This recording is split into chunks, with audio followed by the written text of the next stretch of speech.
Hello dear friends, good morning to all of you and welcome on my channel kids garden.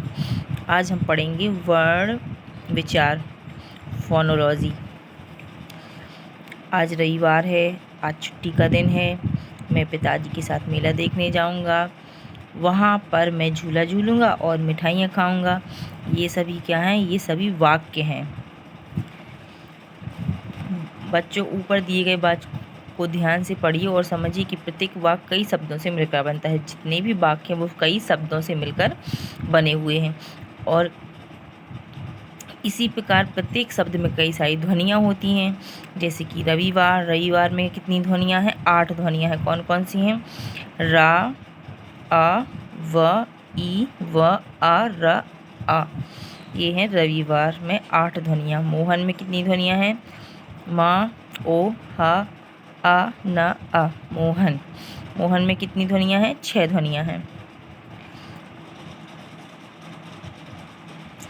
ध्वनियों को लिखने के लिए कुछ निश्चित चिन्हों का प्रयोग किया जाता है। जब ये ध्वनियाँ हम लिखते हैं तो इनमें कोई निश्चित चिन्हों का उपयोग किया जाता है जिन्हें वर्ण कहते हैं। ये सभी क्या है? वर्ण हैं। ध्वनियों को लिखने के लिए कुछ निश्चित चिन्हों का प्रयोग किया जाता है, उन्हें वर्ण कहते हैं। वर्ण भाषा की सबसे छोटी इकाई है। वर्णों के व्यवस्थित व क्रमबद्ध समूह को वर्णमाला कहते हैं। वर्णों की जब व्यवस्थित और क्रमबद्ध जो समूह होता है उसको वर्णमाला कहते हैं। वर्ण के भेद। वर्ण के 3 भेद होते हैं। कौन कौन से होते हैं? वर्ण के 3 भेद होते हैं: स्वर, व्यंजन, अयोगवाह। कौन कौन से हैं? स्वर, व्यंजन, अयोगवाह। सबसे पहले हम देखते हैं स्वर। स्वर क्या होता है? तो वर्णमाला के उन वर्णों को जिनका उच्चारण बिना किसी अन्य वर्ण की सहायता से किया जाता है। जिसमें हम किसी भी अन्य वर्ण की सहायता नहीं लेते हैं उसे स्वर कहते हैं। वर्णमाला के उन वर्णों को जिनका उच्चारण हम बिना किसी वर्ण की सहायता से करते हैं उन्हें स्वर कहते हैं। अब हम देखेंगे कि स्वर कितने होते हैं। तो हिंदी वर्णमाला में इनकी संख्या 11 है। ये आपको कई बार परीक्षा सभी टेट एग्ज़ाम में पूछा जाता है कि स्वर कितने होते हैं। तो हिंदी वर्णमाला में स्वरों की संख्या 11 है। अब वो कौन कौन से हैं? आ, ई, ऊ, ऋषि, ए, ओ, औ। स्वरों को भी हम 3 भागों में विभाजित करते हैं। स्वर के कौन कौन से होते हैं? हाश्व स्वर, दीर्घ स्वर और प्लुप्त स्वर। हाश्व स्वर, दीर्घ स्वर और प्लुप्त स्वर। हम देखते हैं हाश्व स्वर होते क्या हैं। हाश्व स्वर जिन स्वरों के उच्चारण में कम से कम समय लगता है, जिन स्वरों का उच्चारण करते समय कम से कम समय लगता है उन्हें हम हाश्व स्वर कहते हैं। जैसे हाश्व स्वर कितने होते हैं? हाश्व स्वर 4 होते हैं। आ, ई, ऊ तथा ऋषि, ये चारों हाश्व स्वर हैं। उसके बाद आते हैं दीर्घ स्वर। दीर्घ स्वर क्या होते हैं? जिन स्वरों के उच्चारण में हाश्व स्वरों से दुगना समय लग जाता है। हाश्व स्वर में कम से कम समय लगता है और दीर्घ स्वर में हाश्व स्वरों से दुगना समय लग जाता है, उन्हें हम दीर्घ स्वर कहते हैं। अब दीर्घ स्वर कितने होते हैं? दीर्घ स्वर 7 होते हैं। कौन कौन से हैं? देखते हैं। आ, ई, ऊ, ए, आई, ओ तथा औ। ये सातों क्या हैं? दीर्घ स्वर हैं। अब देखते हैं प्लुप्त स्वर। प्लुप्त स्वर कौन कौन से होते हैं? जिन स्वरों के उच्चारण में दीर्घ स्वर से भी अधिक समय लगता है उनको अब हम बोलते हैं प्लुप्त स्वर। प्लुप्त स्वर कौन सा है? ओम। जब हम ओम बोलते हैं तो उसमें सबसे ज़्यादा समय लगता है ओम, तो इसको बोलते हैं दीर्घ स्वर। अब देखते हैं अयोगवाह। अयोगवाह क्या होते हैं? अम तथा आहा को अयोगवाह कहा जाता है। जो अम और आहा हैं उनको हम अयोगवाह कहते हैं। अम इसे अनुस्वार कहते हैं। इसको वर्ण के ऊपर बिंदु के रूप में रखा जाता है। ऐसे बिंदु के रूप में इसको लगाया जाता है, इसको बोलते हैं अपन अनुस्वार। जैसे शांति, संभव, बंगाली आदि इन वर्णों में अनुस्वार का यूज़ हुआ है। अम को अनुस्वार कहते हैं। ये सभी जगह बिंदी के रूप में यूज़ हुआ है। आहा इसे वर्ण के बाद 2 बिंदुओं इस तरह से लगाया जाता है, के रूप में लगाया जाता है। इसे हम बोलते हैं विसर्ग। इसको विसर्ग कहा जाता है। इसका उच्चारण हा ध्वनि के समान होता है, जैसे प्रातः, स्वतः, पुनः आदि।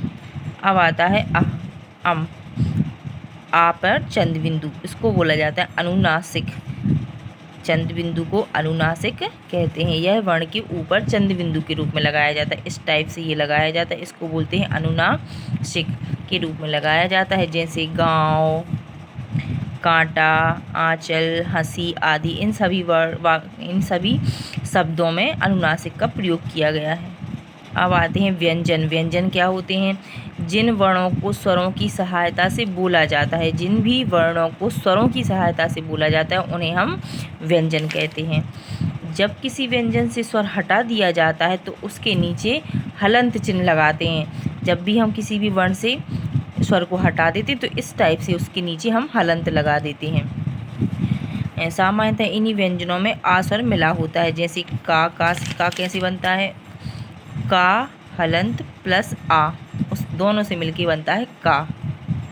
व्यंजनों के भी भेद होते हैं। व्यंजनों के भी 3 भेद होते हैं, स्पर्श व्यंजन, अंतस्थ व्यंजन और ऊष्म व्यंजन। कौन कौन से हैं? स्पर्श व्यंजन, अंतस्थ व्यंजन एंड ऊष्म व्यंजन। यहाँ हम इसको कुछ डिटेल में पढ़ेंगे। उच्चारण स्थान, कहाँ कहाँ से इन वर्णों का उच्चारण किया जाता है, कौन कौन से व्यंजन हैं और कौन से वर्ग में आते हैं। तो कंठ से कौन कौन से व्यंजनों का उच्चारण किया जाता है, उसको का वर्ग कहते हैं। तो का, खा, गा, घाड़ा, इनका वर्ग कौन सा है? का वर्ग होता है। ये सभी स्पर्श व्यंजन कहलाते हैं।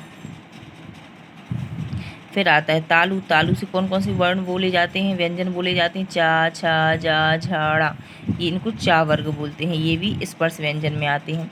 मूर्धा से क्या क्या बोलते हैं? टा, ढा, ढा, ढाड़ा, डाड़ा, ये टा वर्ग हैं। स्पर्श व्यंजन में ये भी आते हैं। दंत। दंत से कौन कौन से बोलते हैं हम? ता, था, दा, धा, ना, ता वर्ग। ये ता, सारा ता वर्ग भी दंत से बोला जाता है। ओष्ठ व्यंजन। ओष्ठ से हम क्या क्या बोलते हैं? पा, फा, बा, भा, मा, इनको पा वर्ग में रखा जाता है। ये सभी ओष्ठ व्यंजन जितने भी हैं वो पा वर्ग में हैं, स्पर्श व्यंजन में ही आते हैं। अब अंतस्थ व्यंजन क्या क्या होते हैं? तो अंतस्थ व्यंजन होते हैं या, रा, लावा, या, रा, लावा, ये अंतस्थ व्यंजन हैं। शा, शा, शा, हा, इनको ऊष्म व्यंजन कहा जाता है। अब हम देखते हैं कुछ संयुक्त व्यंजन। संयुक्त व्यंजन क्या कहलाते हैं? जो स्वर से मिलकर जो बनते हैं, जो बहुत से वर्णों से मिलकर बनते हैं, उनको अपन बोलते हैं संयुक्त व्यंजन। वर्णमाला में 4 संयुक्त व्यंजन हैं, उनको बोला जाता है छा, त्रा, ज्ञा और ऋषि, श्रा।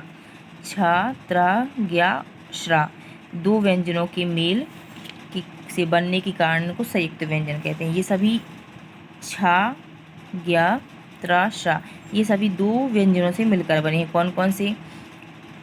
छा बनता है का, शा, आ, इनसे मिलकर बना है छा।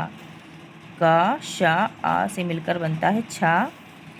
ता, रा, आ से मिलकर बनेगा त्रा।